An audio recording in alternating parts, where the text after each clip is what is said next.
Hi, this is Stephanie Hansen, and you are listening to The Makers of Minnesota, where we talk to cool people doing cool things in the state of Minnesota. And I am here with Alex Zwaber from Shrubs. Hello. And hi, how are you doing, Alex? Good. I am crazy about Shrubs. I'm trying to think of when I first came across them. I really like vodka and gin, and I don't like a super sweet drink necessarily, but I do like some kind of flavoring. And I think Shrubs just are the fantastic mix for me of not too sweet, not too sour, but just sort of complexity that gives you a quick cocktail. Exactly. It's kind of like that little bit of a sweet and sour where you get the fruit, you get the vinegar, and you get just a little bit of acid to kind of tone everything down. And it's just so easy to either put it in beer, sparkling wine, or cocktails. I haven't thought about putting it in beer. Now, okay, let's not get ahead of ourselves here. How did you discover your first shrub? Like, what do you remember the first one you had? I do. It was actually a liquor rep from my work had come in and was talking to me about different shrubs and had given me the Shrub & Co. shrubs out of California. Yeah, I've had those. Yep. And so I had bought the whole line, and while I liked them, I felt that pureeing and straining the fruit back into the product just yielded texturally a kind of a weird shrub, as well as they weren't as fruit heavy as I wanted them to be. So then he challenged me to make a better shrub, and there you go. Here we are. So you, in your day job, you work at Surdix. Is that okay to say? Yep. Surdix Flights, and they're obviously known for being very Minnesota friendly, forward with lots of local products. Yes. When you started, were there other shrubs in the market, or why did you feel like you needed to be the one? When I first got the idea, at the time, I believe there was only Shrub & Co. And I think Heath's Glen possibly was making a few to go with the jams. But in the process of the 2 years of getting launched, Phil over at Calvet's and Scott at Twisted Shrub had also launched in the interim, and I just figured, you know what? Let's just go for it. And, I think the more the merrier, because it really brings an attention to what the product is. So then people are more understanding of it and don't just think it's kind of a one-off fad, so to speak. So let's talk about what it is, because shrubs have literally been around for like 1,000 years. Yes. So how do you make it? I do it in a very traditional way.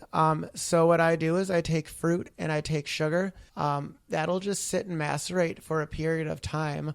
I will then strain off that liquid from the solid and add my my acid component, which is the vinegar. And then, do you use different vinegars, or is it always like an apple cider vinegar? I do use different vinegars dependent on the flavor. Generally speaking, if you're doing a berry, you do want a very bright, sharp vinegar, so white tends to work the best, especially with the strawberry shrub that we make. It just hits so hard, and it's almost like when you taste it, it's like having a jar of jam. Yeah, and you have 3 flavors right now: strawberry, apple, rosemary, is it? Yep. And then what's the third one? Asian pear, ginger, cinnamon, as well as our 4th limited edition flavor, which is plum with wildflower honey. I had that one this weekend, and I had a lot of it.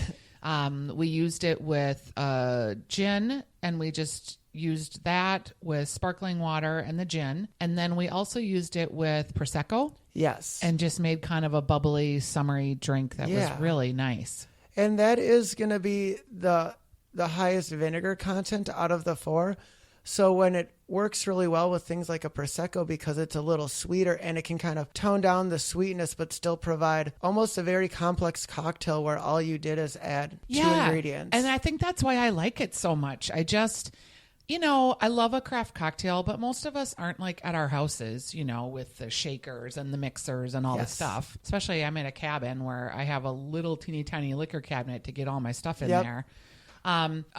What I was interested in when I looked at your website is you're talking about shrubs in other ways outside of just alcoholic cocktails. Yes. How else would you like to see people use shrubs? Honestly, they are a great resource in the kitchen because you have already that acid vinegar component. So using them as a vinaigrette using either a little grapeseed, olive, or avocado oil. And then if you choose to add an emulsifier like a mustard or something, you can. Otherwise, just the two together make a quick salad dressing. Yeah. I've used them a lot as well in either like gastriques or with glazes because you have the sugar and the vinegar. So how do you make a gastrique? So for me, what I just like to do is I will just take a little bit of my shrub and I will just take a little bit of my spices and sometimes a tiny bit of butter, and I will just reduce that down and just keep kind of emulsifying that together and just making a really nice tight pan sauce. Yum. I never even thought about that. And that works amazing on different cuts of meat. Or if you do want, some sort of glaze on a vegetable dish, especially like broccolini or cauliflower, things that have a little bit more meat and substance behind it, it works amazingly well. Yum, that sounds delicious. All right, so tell me about, you decide that you're going to make these shrubs, and do you remember like how much money did you start your business with? Do you remember like, oh, I need to have this much, or did you just bootstrap it as you went? Bootstrapped it as I went. Just every step I kind of saw what I needed to bring to the table as far as cash wise and time wise, and just kind of kept taking the steps until I think it was February 18th of 2017. We bottled until about 6 in the morning. And that was your first official batch? Yep. Which one did you start with? All of them. Okay. I did them all. I just fermented 3 at the same time and ended up going to Certix. And my first official day was a Certix Everything Local sale. Okay. So that was quite fun. You worked there, so did you get like, yeah, sure, Alex, come on aboard? Yeah. Because I know sometimes it's hard to get into stores. So you make your first batch. You had to buy what, like the bottles, or how did you know about like the food laws, and were you a cottage business, or what kind of permitting did you have? What I decided to do, because I wanted to expand this over the course of time, I just decided to get licensed by the state of Minnesota. Yep. So I'm considered a wholesale manufacturer and distributor. So I have a prep kitchen that's a commissary space in South Minneapolis called City Food Studio. A lot of great different companies have come out of there. There is Double Take Salsa. There is You Betcha Kimchi, Sift gluten-free baking, Green Bee Juicery. There's been a lot that have come out of that area, and Journey, who is the owner, has been more than amazing in not only kind of accommodating everybody there, but also taking a great interest in kind of each person there and what they do. And it pushes you a little bit harder when you have that behind you. I would think too, like, so that's a financial commitment. So right away you're into some finances, right? Yeah. On your credit card, I'm assuming, because you've got a rent space, you've probably got bottles. Did you hire someone to do your graphic design, or how did you come up with your packaging? Thankfully, my best friend is also a graphic designer. Nice. And him and I collaborated to come up with our design, and it's a custom mandalas pants pattern. The reason being for that is Sharab is the Arabic word meaning drink, and the words shrub and syrup derive their name from that word. And since I do it in a very traditional way of making the shrubs, I wanted to kind of hark back to where they came from. Yeah, because you don't heat your product at all, do you? The only time it gets heated is when it's getting bottled, and that's to do a quasi-pasteurization hot fill. Sure. So that way they're shelf stable. Yep. And how long will they last once they're opened? As long as they're kept in a cool place or in the fridge indefinitely. Yeah, I noticed my shrubs seem to last forever. Yeah. All right, so you're at your commercial kitchen. Do you think that helped give you confidence about being in business versus like if you had started at home or at a farmer's market? Oh, for sure. It's one of those things that when you're there, you see everybody around you, just creating and making amazing products. And that just kind of almost makes you want to up your own ante and see what you're capable of. And just seeing all those people that are, people that you might run into on the street who have their own side hustle, it's just kind of It's kind of cool. It feels like a lot of people have a side hustle these days. Yeah. And we talked earlier before you sat down, and you have other things that you do as your day job. Yep. Tell me about that balance, like how you obviously want to work in your business, but can you envision the day that you get to the point where you don't have to have a side hustle? Yeah, I think that hopefully within the next year to year and a half that the Shrubs are going to be the main source of income in my career. It's just kind of putting that small foundation in place because you don't want to overextend yourself. Right. And with it being in the Twin Cities market, it is an amazing market and it is so diverse that it's a great stepping stone to see how you respond here kind of translates how you will respond in other larger markets. So you do have aspirations to take this more national? Yes. What other markets are you looking at? Madison and Chicago are going to be probably the next two markets that I'll want to extend to. And is it hard to get into those markets? Do you have to get a distributor, or do you just start going to farmers markets? What do you actually do? For me, I just use my connections in the liquor industry and just my hustle, just get out there and people buy like a case at a time. And yeah, I mean, for me, I choose where I want them to be because I want it to be a good fit for all the parties involved. So as far as restaurants and bars and liquor stores, if it's a place that I enjoy and I enjoy shopping or eating at, I would want my products in there. And I think that's why it's been such a good fit in so many places, because I think a lot of the purveyors of these different restaurants, bars, and liquor stores see that it'll be a good fit and also see that I'm very passionate about what I bring to the table. Yeah. Is it hard to get them? Like, I don't know. It's hard. Do you cold call? Do you go and knock on the door? How do you get them first interested? Kind of 50-50. A lot of it is just networking with people that I know and or current accounts that I have. I have a lot of people that'll be like, hey, I just talked to so-and-so, and I think that they'd be a great fit for what you do. And so a lot of it is, just by word of mouth and networking. And then there are some spots that I'm like, you know what? I think this will be a really good fit, and I will just go cold call, so to speak. Yeah. And, do you give them then product to try and say, and let me know if you want to order some, or? Yep.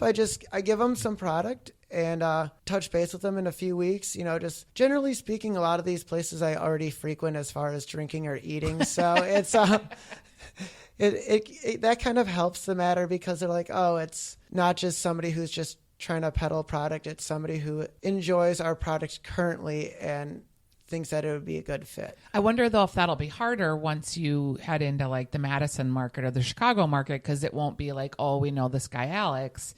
It'll be more that the product will have to stand on its own. Yes and no. I do have quite a few connections in the Chicago area as well as the Madison area. So hopefully using those and then kind of extending out. And honestly, being with Certix and Certic Flights in the airport has been amazing because I've been able to utilize connections with people that I meet from all across the U.S. Yeah, I bet. That is a really unique spot in that you're in the airport 24/7. So it's people, you see the same people flying out that are flying out of Terminal 2, but also you're getting exposure to all the people flying in. And Certix is a really unique spot there. It's kind of different than a lot of what the other things are that are happening out there. It's, kind of our little slice of sanity in Terminal 2. Yeah, I wish it was still in Terminal 1 personally. You and me both. Tell me about... are there other products that you admire? Like, are there other gins or vodkas or things that you think pair particularly well with your product, or just people that you think, wow, they really are doing a great job? One of the people that always seems to come to mind is Lee from Dash Fire. That man is just a wealth of knowledge, and every time I see him, he just imparts so much just amazing knowledge onto me, as well as helping say, hey, you've been doing this. Have you thought of doing this? And just always trying to help set me up for the next few steps. I need to podcast with him because you're not the first person that has brought him up as someone that's very inspiring. Yes. A good mentor.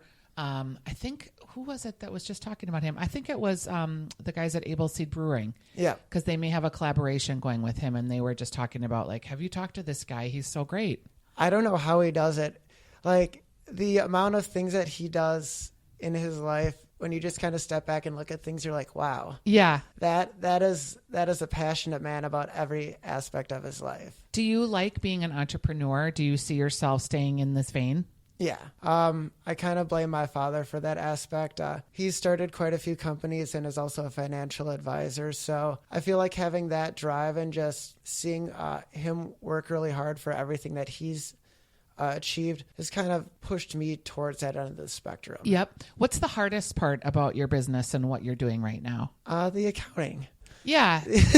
So like the QuickBooks and that the piece of it? QuickBooks, the accounting, the taxes. I like to move around and do things and be creative, and sometimes just sitting down for a few hours a day to knock that out can be easier said than done. Yeah. And maybe at some point you'll be able to hire someone to help you with that. Mm-hmm. I think that a lot of people that are creative, and this is maybe like, I don't know, what's the word I'm looking for? Stereotypical, but a lot of people that are creative sometimes aren't great at financing and vice versa. So I think learning what it is that you're good at and what you're not, and knowing when you need to take that step to get help and the things you're not good at is really hard, but important. Exactly. And it's like anything, if you need to play to your strengths. When I go out for a drink, if I go to a dive bar, I'm going to order a beer. I'm not going to ask for a corpse survivor. You got to play to the strengths of who you are and where you go. And if you kind of know your limitations, don't try to circumvent that by just saying, no, I can do that. You know what? Reach out for help, because in the long run, it's going to pay off for you. I think too, so many people will help you. Yeah. Like there's so many makers that will just like, oh yeah, let's have coffee. I'd be happy to help you, because I think they think about paying it forward. Exactly. And by the way, I'm so glad you're not ordering a corpse reviver at a bar, but like what is a corpse reviver? I've heard of the drink, but do people actually order that? It's like ordering a Harvey Wallbanger. Well, a corpse reviver. Is it chartreuse? It is an absinthe rinse with gin, lemon, Cointreau, and Lillet Blanc. Oh, I'd probably like it. And it is really nice. The Corpse Survivor number 2, there's a few variations, but the number 2 is generally the one that is most well known. And whenever I would go to Tattersall, they for the first year or so had that on the menu, and that would always be my first drink that I would order from the guys there. Yum, that sounds delicious. You know, it would be good. Have you had their bootlegger vodka yet? I did just pick up a bottle, and I have not opened it yet. I do need to play around with that a little bit. I can see your strawberry kind of being a nice flavor profile with that.